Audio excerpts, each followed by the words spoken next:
welcome, ladies and gents, Danny Trejo and Alexa Vega in Philadelphia. What up, guys? Good to see you guys. Thanks for coming in. Heck yeah. Thank you for having us. We know you probably had a late night last night. I saw, were you guys at the Flyers game last night? We did. We went to the Flyers game, then the screening. Nice. Yeah, man. You gave us our first victory of the season. They were afraid to lose because Danny was there. Yes. Absolutely. All right, so let's the storyline. What can you tell us to set up for the film? What happened? Well, the storyline is that the bad guys are trying to blow up the world to colonize Mars. And they have a missile. Yeah, they got a bunch of them. Do you get nervous when you're watching an audience watch the film, or when you get, or are you good with that, or how are you? It's so funny because when you look at a Rodriguez audience, it is the most eclectic, diverse group. I mean, so many different types of people come and watch it, but no, for the most part, they're always so excited. I mean, fans of Rob, he has such a stylized way of making films that, I mean, if you love that style, you're going to love the movie regardless. And we're describing this film as cartoonishly provocative. And what was the funny one? I can't remember the other one.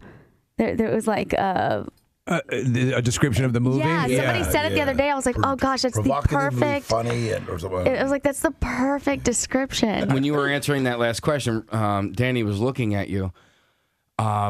It looked like he was going to murder you. I swear to God. No. Do you get that? Like, honestly, if you weren't an actor, I think people would just generally be afraid of you. I was like just really listening. Yeah. But it looked like you were plotting. Like, okay, should I rip her ears off first? Or... No, this guy has the craziest fans because they run up to him with machetes for him to sign. It's like if I had fans that ran up to me with machetes, I think I'd cry. I got to tell you, I bought a machete to cut. I got a machete at home. I wish I had brought it. Oh my God! Hey, Danny, there's something empowering about a machete, isn't there? Yeah. I have to ask you about your comedic sensibility. You're really funny, and you have a good sense of timing. And I keep referencing, we've been talking about having you come in. You just slay me in Anchorman as the bartender's little cameo.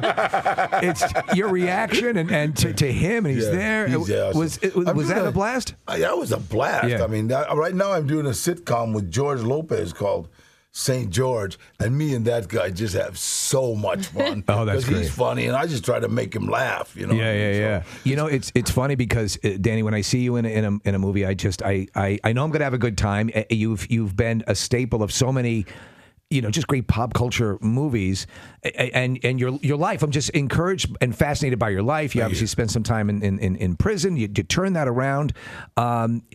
Would you have ever, where you were before, have imagined that you'd be in movies with Robert De Niro and where you are right now? It's just got to amaze you every day of your life. I never thought I was going to get out of prison. Yeah. So all this is just God's time, really. Right. I remember when everybody was talking about the millennium, and are you afraid of the millennium? And are you kidding? I wasn't supposed to get out of the 60s, so Right. Danny, while you're here, I have to ask you about the movie Heat, because it's one of my all-time favorites. And spoiler alert, you don't do so well towards the end of the movie. Yeah. What was shooting that scene like? And because you're barely audible as you got the snot beat out of you, but it's a really intense scene too. But you really have to focus and listen in on what's going on in that scene with De Niro. You know what? I asked. Robert De Niro asked me, what do you think, Danny? How are you going to shoot this? We were just sitting there and waiting for it. And I said, I don't know, Bob. What do you think? And he said, well, I think you're already dead. I think you're with every breath you take, you're gone a little more. Right. And then he looked at me and said, what do you think of that? And just for a split second, I wanted to say, no, Bob, that's not how